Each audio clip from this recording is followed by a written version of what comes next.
Welcome to the Illini Inquirer podcast. Jeremy Werner, Derek Piper recapping an Illini 86-83 loss to number 22 Ohio State. And the Buckeyes and EJ Liddell continue to be a matchup issue, but now we can throw Malaki Branham into that as well. But Brad Underwood lost his top, and then Illinois almost blew the top off this place with a big comeback, but it falls short in a late rally. Derek, we can talk. I know Illinois fans want me to ream the refs right now, and the refs were a problem. That's why Brad Underwood got thrown out. But I think Ohio State had the case. Big Ten refereeing has not been good this year. But I think the bigger problem, so I'm going to throw that out there, okay? The bigger problem, though, is a 28-5 run in the middle of that game. And we've seen this throughout the year with Illinois. This game seemed to be going the Cincinnati way, where Illinois takes this big lead, 21-8 to start the game, and then just completely implodes on itself to lose a game that I think they should have won. They made a great comeback, though. After Underwood gets thrown out, Illinois really made a great rally. Coleman Hawkins was a big part of that. Alfonso Plummer was fantastic tonight with a record 8 made threes, ties the record for Illinois. But to me, it's that 28-5 run. That's the stuff they got to stop. That's the stuff that Big Ten championship teams don't let happen. And after this loss, Derek, a Big Ten championship is going to be very difficult because now you need help. You do need that help from Purdue and, Wisconsin, both needing to take a loss. Obviously, one of them will when they meet next week in Madison, but you're going to be rooting hard for Rutgers to maybe pull it off against Wisconsin. Not completely out of the question yet, but you are going to have to be, rooting for something that's not in control of your own hands anymore. So the fact that it slipped away on your home floor in a game where you had a 13-point lead in the first half, and you kind of wasted a Alfonso Plummer heater, like an epic heater where you had the stat where he sets the program record for most threes in a game with 8. So there's a lot of different ways to break down what was a wild game, and a game that just kind of refused to die for a while, really, because Illinois, I know they had quite a furious rally there, but yeah, I mean, it's a team that just has too many of these dramatic swings where you look back on this court, Super Bowl Sunday, it's 19-2 for Northwestern, and Purdue at Mackey, it's 16-2. There's a big run in the Rutgers game, and now I know it was 22-2, or as you said, 28-5. That's just, you're not playing good enough defense. You're not getting stops. You're not pivoting when things aren't working offensively. So that's one of the big takeaways for me. And also, Ohio State has some of your kryptonite, and we know that that's been the case with EJ Liddell and that matchup of the 4 spot, but a big guard, a big NBA guard like Branham, where Trent Frazier is a little too small to slow him down.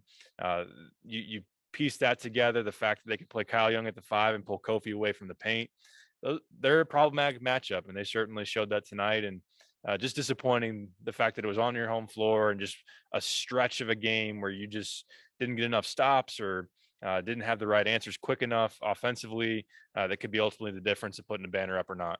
Yeah, say if you're the 4 seed, Ohio State's the kind of 5 seed you do not want to see. Like when we talk about matchups, you mentioned it, a big guard, man. Malaki Branham in 6 weeks' time has gone from they have this freshman who shows some flashes to all of a sudden he's a first-round draft pick. He's playing the last month there, like a first team all Big Ten guard, definitely the Big Ten freshman of the year. And he's done most of it in the last 6 weeks. He's a difficult matchup, and he was a baller tonight. EJ Liddell, questionable. I don't know if that was Ohio State just messing with Illinois coming into this one, but his first game in front of the State Farm Center crowd, and he seemed to enjoy it. He shut them up many times, including that great fadeaway. I mean, his second half, he was fantastic. And I thought Illinois, defended him pretty well. He just made really tough shots. That's why he could be a late lottery pick, or at least mid first round draft pick. Ohio State has 2 of the best players in the Big Ten with those 2 guys, and they just so happen to be the 2 things Illinois struggles to stop: a big lead guard and a power forward like that. So you got to give Ohio State some credit. Kyle Young off the bench was fantastic, and he took advantage of Kofi Cockburn. And you were talking, Derek, about some of those long runs that Illinois has allowed this year. Usually the guy this year, unlike Iowa last year, who can be your stopper of those runs, like at Michigan State, is Kofi Cockburn. But Kofi Cockburn was awful tonight. 5 for 15. Would end up with 3 rebounds. That's his season low. I didn't look back enough to see how long it's been since Kofi Cockburn had 3 or fewer rebounds in a game. And Kyle Young roasted him. Just roasted him. Kyle Young was better than Kofi Cockburn tonight. Illinois can't have that. I mean, the fact that they came back and almost won the game without Kofi after he fouled out says a lot. But Kofi's had some good games. Wisconsin and Michigan State, 2 of the best games he's ever played. Those are big performances and big games. But when they lose, it's usually coincides with a Kofi game where he's not playing very well.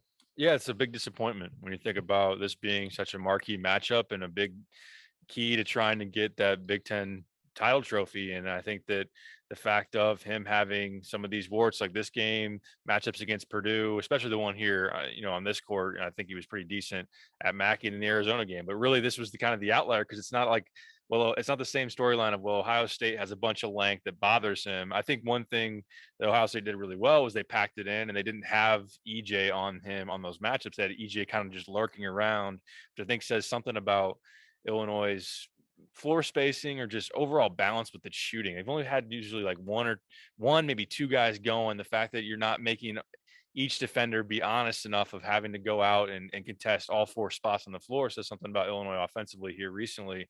And the fact that EJ could kind of just lurk around and wait for Kofi to go up. But also it was Kofi missing bunnies. It was Kofi not playing that well through some contact. I know there's a lot of calls from fans that wanted more calls, but I just think I agree with you. He did not play very well. Kyle Young thoroughly outplayed him. He put him on the move off the bounce, which put some fouls on Kofi. He gave up some threes.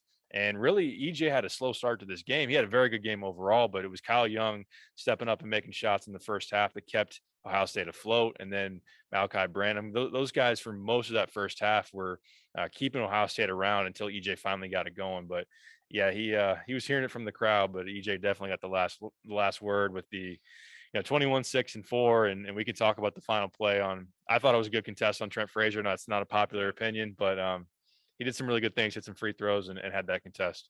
Yeah, I mean, I think that's a bang call. I know so many people are focused on that. Again, I think getting a stop, making a free throw on the front end of a one-on-one for Coleman Hawkins, like things like that bother me more. Like some calls are going to go away or some don't. I get the referees have not been strong in the Big Ten, but at the same time, like that one, I think if Trent puts on the rim, I think he might get the call. And even Trent said that. Brad Underwood said that. I think the ball's got to go up there and kind of force the call. And if not, EJ's flying through the air. Maybe Coleman can be a guy that can get its hit back. And we'll talk about Coleman Hawkins as a bright spot here in a second. I got to bring up Trent Frazier. He ends the game, Derek, 12 points, 4 assists, 2 turnovers. Really helped late in that game. Had that great three to go within one. I need him more aggressive. Part of the story of this game for me is your two best players. And I know Alfonso Plummer is one of your best scorers, one of your two best scorers. But Trent Frazier, we've seen Michigan State take over late in the game. We've seen Indiana take over.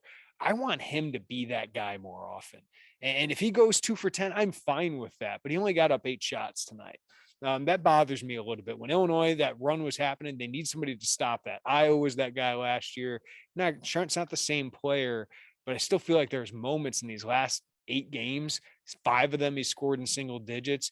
You want him to go hunt a little bit more. Rutgers, he had like 13 points in that one or something like that, but it wasn't until late that he really started doing it. So I like him to be a little bit more aggressive. Maybe Brad Underwood has got to call his number a little bit earlier. It was hard to do that with Alfonso Plummer doing what he was doing, but I still feel like Brad Underwood said it afterwards. We need him to act like he's going to go get 30 every night. He's not going to do that, but man, him and Plummer doing that around Kofi, being aggressive. This team gets really hard to guard. We're just not seeing that kind of push out of Trent to be selfish at times. Yeah, it's a killer instinct that you want to see more of, and especially when your team is starting to wane and they're on the ropes. And I think that's something that I've just kind of wondered of what is the counterpunch. And you said it, that if you can throw it into Kofi and he can get fouled or he can score a bucket to kind of stem the tide when you're having some things go wrong and all of a sudden you're on the wrong end of some big runs. But I think Trent Frazier, knowing the veteran guard that he is, the guy that is still wired as a bucket getter, needs to be able to go get you one. And I think that, I think some of it is on Illinois trying to put him in some actions and trying to get him some looks because they did that for Plummer and it obviously worked in the first half. And I wondered about when they ultimately were going to go to the pick and roll a little bit more because throwing it into Kofi and having 2 guys just waiting for him didn't really work out all that well. But yeah, it is also on Trent to be able to go get you one. And I think that you do need to give a little bit of a credit to Jamari Wheeler, who's one of the better perimeter defenders in the Big Ten, of probably making it tough or just not giving him anything easy. But at the same time, you want that guy not to feel like you're watching him the first. And it was kind of the same thing at Michigan State, just kind of Trent Frazier's just going along and not really impacting, putting his stamp on the game. And you kind of want that, from the get-go or especially in those key moments from a guard that means so much to you. Derek, and I want to ask you this. You break down the X's O's better than me. So like Ohio State was basically playing a 3-man game, right? And they knew Kofi was going to be in drop coverage, and they attacked that with Malaki Branham, with all those screens on Trent Frazier, Kyle Young, and then EJ Liddell playing off of that. So is that just an Ohio State matchup issue, or is that something you're seeing? Because we are seeing teams, Michigan State attacking that drop coverage, still have to hit long twos, right? Ohio State hit a lot of long twos, and I think Illinois decidedly will live with that rather than layups and 3-pointers. But Branham was good enough to get the layups today. Right. And I think that when it is a bigger guard that can elevate over Trent, that makes those shots, those pull ups, those runners a little bit easier versus when it's a like sized guard who doesn't have the ability to kind of create that advantage. And then Right. Walker was just hitting shots, tough shots, right? Yeah. He was just kind of on an unreal burner, and a lot of them were tough. But I think that, I mean, you look at Arizona and they're putting Matherin downhill, and that's a bad matchup. I mean, we're talking about NBA type of talents, but those are the type of teams and guys you're going to have to go through to go on a deep run in March. But all of a sudden, once that 5-man is hitting pick and pop threes, all of a sudden that gives Kofi some urgency to come out. And that's where Brandon was getting some really uncontested layups at sometimes, of just creating that angle and having the bigger body to go up there and elevate. And then also a naked mid-post ISO EJ. And it took a while for Illinois to really double that or even show that they wanted to do that. And when you do that, and then maybe, a Cedric Russell hits a 3 or Arns hits a 3, I mean, those are shots. Then you're like, okay, this is a tough matchup. But that's what's difficult about, Illinois' roster construction, of not being able to have a true 4. Or I know Coleman ultimately is, and maybe you should have pushed that button a little bit faster, but we know that he has some fouling issues. And but EJ did own the matchup and made some tough shots to his credit over DeMonte, but talking about 6'7" against 6'2.5", probably. Yeah. All right, let's talk about some of the actual silver linings of this game. And Brad Underwood was selling that there were some silver linings of this one. One is definitely Alfonso Plummer getting back on track. Not that I was over concerned about it, because what I'm talking about with Frazier has never been an issue for Alfonso Plummer. He's going to come into a game shooting no matter what, even if he's going through a slump. So the last few games didn't make a 3-pointer over the last 2 games, 0 for 7. But the 2 previous games, he was 9 for 19. He comes out, hits one within 13 seconds, had 4 before the midway point of the first half, and then makes a single game record, ties with 4 other players, one of them D Brown, one of them Brandon Paul, a couple other guys on that list. So that's pretty elite company for Alfonso Plummer, who's just put up ridiculous numbers, ridiculous scoring numbers this year, better than I ever imagined. I think the 3-point record is going to be in trouble with Alfonso this year, especially after an 8-burger today. But getting him hot, like he can be a guy in an NCAA tournament, Derek, that can carry you to the Sweet 16 and maybe to the Final Four if he's red hot. He can win you around. Like he can get you, be the difference maker in a game that gets you on to that next step in the march. Obviously to trying to get to the Final Four and everything. But his heaters are just epic, and right away that when he's starting to feel it, all of a sudden, then he's going to get the look of trying to be a little bit more aggressive. I thought Brad did a really good job of, there was an out of bounds play that they ran him off 2 screens, and all of a sudden it's a shot fake, and he gets a guy to go past him and gets a 3. So they did some good stuff with him, and it's important to get a hot hand the ball like that. So I never really worried about him, because we've seen it all year of how capable he is from 3. But I know that he can shoot you into a game or into a big lead. He can take you out of one with his defense. I didn't necessarily notice his defense all too much tonight, mostly probably because it was 3 guys, as we were talking about. But he flew in for some rebounds tonight. I don't know how many he ended up with, but he had 3 rebounds in the first half, which is usually a great game for him. So I thought he was active on that end. Guarding Jamari Wheeler is a little bit easier, right? Like Jamari's not going to be that much of a threat, but Jamari wasn't big today. He didn't get much action today, much usage, but I thought Alfonso Plummer had one of his best games. Yeah, his shot making can certainly create the gravity, as you talk about. I did think he was active. I think there was just maybe one play where there was a corner 3 that he gave up, but outside of that, defensively didn't really notice anything. And he's holding up his own tonight in terms of making the shots. And then outside of him, you went 4 for 15 from 3. So you think about, once some of these other pieces, you got to see Illinois shoot the three all. I know it's not all going to fall at the same time, but some of this offense to really click on the same night. And I think when he's going like that, he's a guy that's really tough to defend. Yeah, you just imagine that one night that Grandison, Plummer, and Frazier Yeah. all make 40% plus. This team can beat anybody. Yes. As long as Kofi's having an okay game. I do want to shout out Trent Meacham was one of the other guys with 8 3-pointers. He did that against Florida A&M. Kevin Turner did it against UCLA as well back in 1997. D Brown was against Purdue right before the Big Ten tournament, and Brandon Paul, of course, was against Ohio State. I believe that was a 43-point game back in 2012. By the way, just to update you, Alfonso Plummer has now made 82 3-pointers. That is tied for 8th in a single season for Illinois. He is just 34 behind Luther Head, and Illinois has 3 regular season games and then the postseason. So he's got a lot to catch up to Luther Head, who played 39 games. I bet if we did that per game, I think Alfonso Plummer probably has the record, but for the season, he should end up number 2. D Brown had 99, so Alfonso Plummer's on that kind of streak. Coleman Hawkins is playing good basketball. He played good basketball early in the season, Derek, and he's starting to do it now. Tonight, what a revelation he was late in the game. Kofi fouls out, and there was this one point, even before Kofi fouled out, Brad Underwood had Kofi stay in the game with 4 fouls. And he's like, oh, I got to get Omar in. And he said, wait, no, let's put Coleman in. So there's like 2 substitutions back to back. And that worked really, really well. This team went small to combat what Ohio State was doing, made Illinois able to switch, but also the 5-out offense there. But over the last 6 minutes there, Coleman had 7 points, 2 offensive rebounds, 2 big steals, and he ends up with 10 points, 4 rebounds, 3 steals on the night, 2 assists as well. Did foul out, so he had issues with that, and had one really cheapy, 35 feet from the basket that just really hurt Illinois.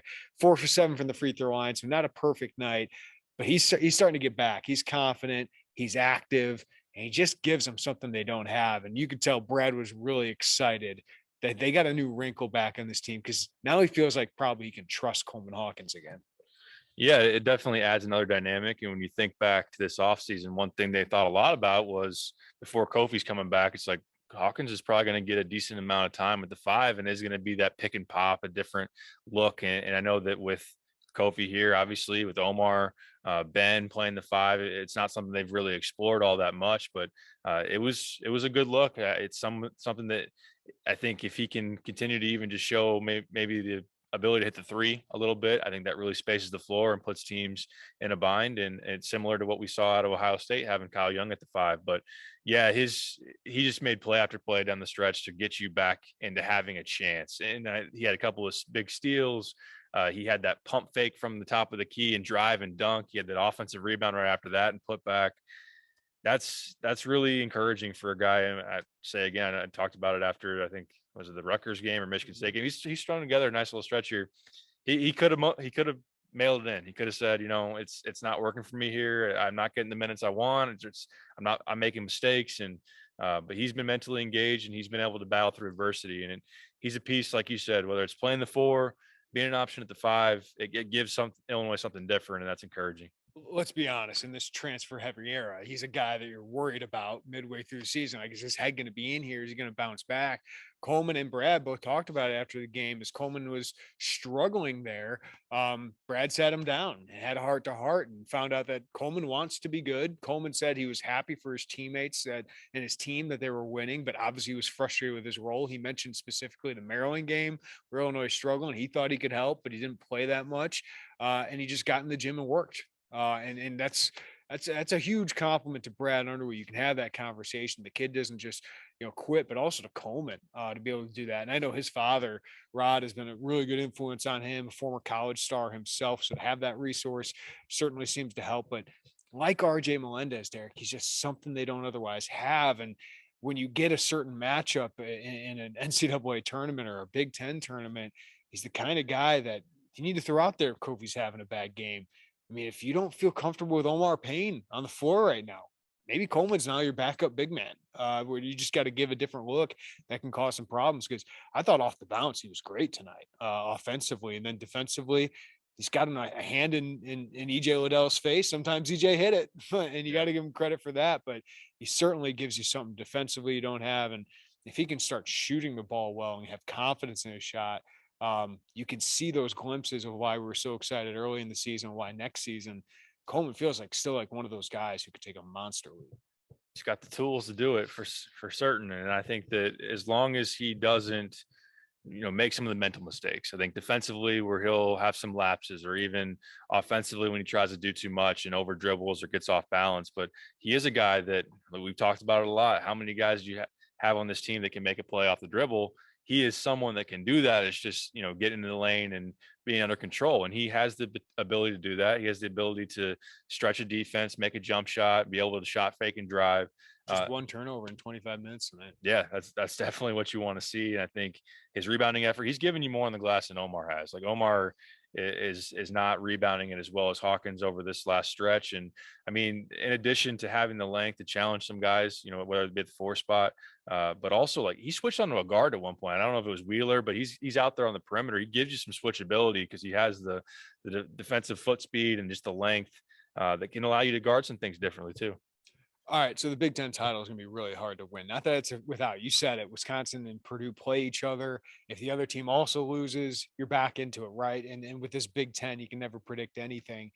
But it's going to be very difficult to do that. And I did think Brad made an interesting thing about saying, like, hey, we found some stuff tonight. Like, and I asked him about, hey, I know we're all focused on a Big Ten title. You guys want to win it, but is the next couple games about figuring out what going into? And he said it's March. It's March. He said it's about March, that is the end goal. And that last year he didn't coach like that. Maybe he was coaching to win a Big Ten title or win the Big Ten tournament right in front of them.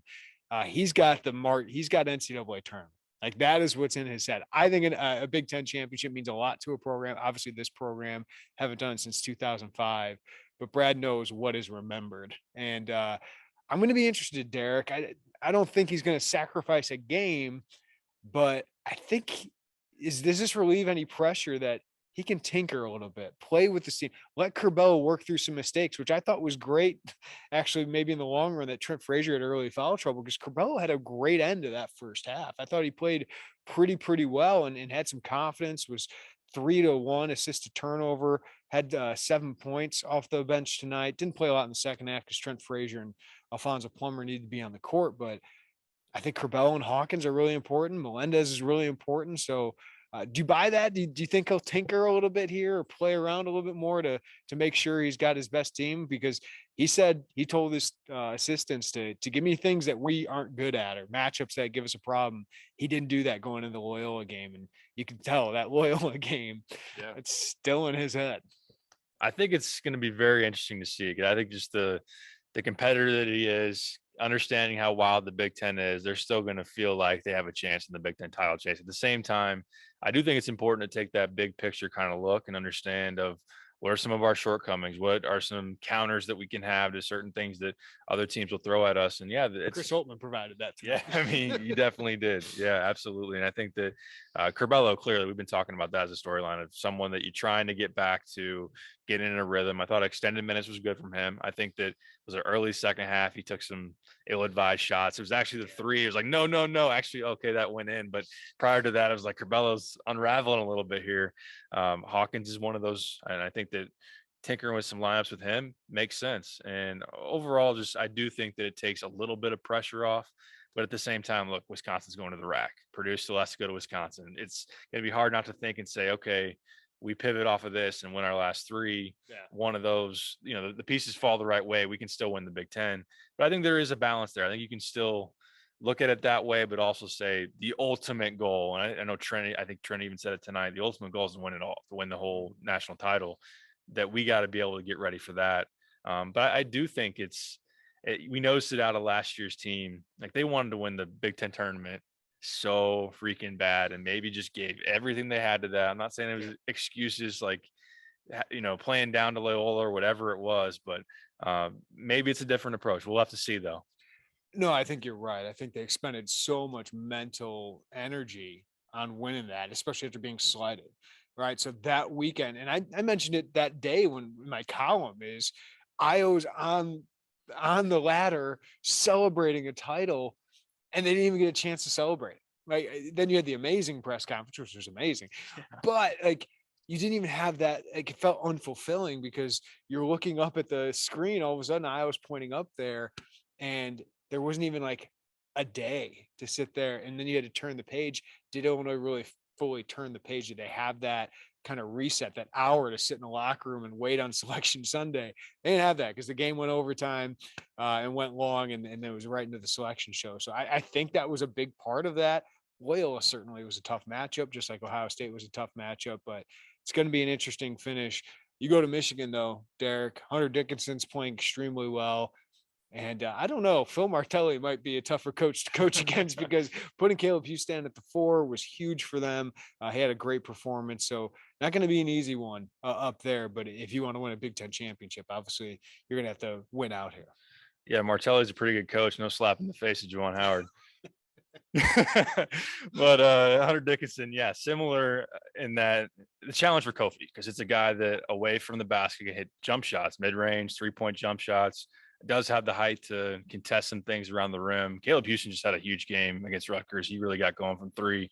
It's been a guy you've been waiting to see him look like a 5-star guy consistently. So we'll see if that confidence carries over for him. I think Diabate will be back. Diabate, he's really good. And their front court is a problem. The thing is they don't have a Branham. I mean, Right, their yeah. guard play is not very good, so you can't let Brooks go off and get confident. He's not Trent Frazier, but he's got some similar qualities as a veteran in him. So he's still a guy that can give you some issues, but it's that front court that concerns you, right? Yeah, certainly. I know that Trent did a good job on Eli Brooks here earlier this year, but I know that Devontae Jones on Plummer is a matchup that you certainly could circle, and especially if Plummer's not making shots or is getting got at that end, it could be you got to pivot in some way. It could be a natural one if you want to throw Coleman out there to guard Diabate and just slide it on up, DeMonte on Houston. But yeah, it is the front court. It is Kofi having a bounce back game, and really Hunter's going to be ready for that one. Not that Kofi's not going to, in terms of trying to bounce back after arguably his worst game of the year, but yeah, I think that Michigan's be very hungry. It's going to be a building that's going to be rocking, and they'll have to be up for the challenge. And yeah, Michigan they do have 3 through 5 in that starting lineup, a lot of length and some guys that can make some shots. If I wanted to be prisoner of the moment, Derek, I would say, well, Illinois tonight lost the Big Ten championship. Kofi lost Big Ten Player of the Year. Brad Underwood lost Coach of the Year. But there's 3 games left. So I'm not going to make those huge proclamations, but all those things became a lot more difficult today. And we'll see how they bounce back. And if Illinois makes a Sweet 16 or Elite 8 run, people won't care about this game, but good for EJ Liddell to come in here and get that game. Chris Holtman's a really good coach too. This program's gonna be Ohio State's gonna be really good for a really long time. I know they got to replace these guys because Branham's likely going pro, but Holtman's done a heck of a job. We'll see if Juwan Howard can keep his thing going, but I think these 2 teams are going to be 2 of the top 5 teams in the Big Ten for a while. Yeah, Holtman's won a ton of games regular season, since he's gotten here, very consistent. It's really just they're also seeking that extended run in the tournament, get upset last year by Oral Roberts. But yeah, there's going to be some turnover. You look at Jamari Wheeler being a 5th-year guy. Obviously, he's not the first guy you think of, but EJ Liddell, Branham, if he goes pro. But they recruited a high level. The last couple of recruiting classes, they've been up there, towards the top with Michigan and Illinois, obviously, in 2022. But Holtman's a great coach. I'm curious to know, and I don't know if we'll ever really know, did they know how good EJ was out of high school? I mean, we got a closer look here in the state probably than anybody. There was a time, after Illinois lost, maybe they're just a little salty they lost him, but it's just like, I don't even know if they really realize how good he's going to be. But he's been that for him. All right, I got to bring it up. Big Ten refereeing is not good. I don't watch enough of the rest. Man, they got to be better. They really got to be better. I know it's hard because it feels like there are less people getting into officiating at the IHSA level, right? So you don't want to discourage them too much, but at this level, they got to be more consistent. When your star guys, right, are getting this kind of stuff. I mean, Tom Izzo, Brad Underwood, these are some of the biggest coaches that are going after the officials after the games. Wouldn't surprise me if Brad Underwood got fined after tonight. Tom Izzo certainly should have. I don't know if he will because he's Tom Izzo, but it certainly has been an issue. And it's not just for Illinois tonight. Like Ohio State had some calls that didn't go their way, I thought, at certain points tonight. So I think there's got to be a better way. But I just is there the talent out there? They lost Gene Steratore to TV. Like there's more money in TV for some of those best guys right now.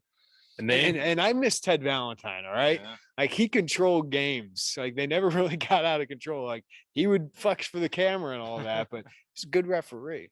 The names are not known for a good reason. I mean, that's the thing about the Big Ten officials. I mean, look, it's a tough job, but at the same time, it's the quality is very poor. I think that's certainly a consensus opinion, whether it's the coaches in the league, whether it's the media, whether it's the fans. There's not a lot of consistency. There's a lot of missed calls. I know Brad was furious that there was a cylinder call that he wasn't getting cylinder calls on Kofi at one end, and then they called one. I forget who it was on. Might have been Coleman down here on an EJ and one, and he's like, "Where is that?" We're asking for that same call. So there's just a lot of things that look obvious that don't get called, or then just anticipation, and it's high level, fast paced basketball. But at the same time, there's got to be a way. I don't know what it is, but it sure looks from our vantage point, from those on the people watching on TV, that it could be a lot better. At the same time, I thought Illinois had opportunities to win this game that they should look at more than the officiating, even though Coleman Hawkins quickly deleted his tweet about officiating, which is probably a good call there. Coleman. All right, for Derek Piper, I'm Jeremy Werner. 86-83.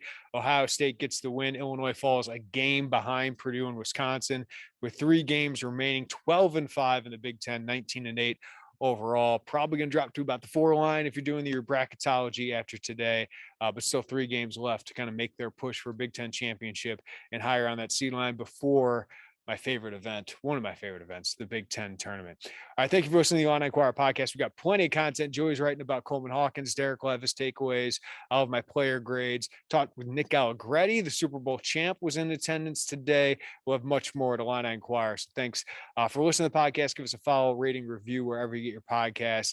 Everybody take care of each other. Have a great day. We'll talk to you next time on the Illini Inquirer podcast.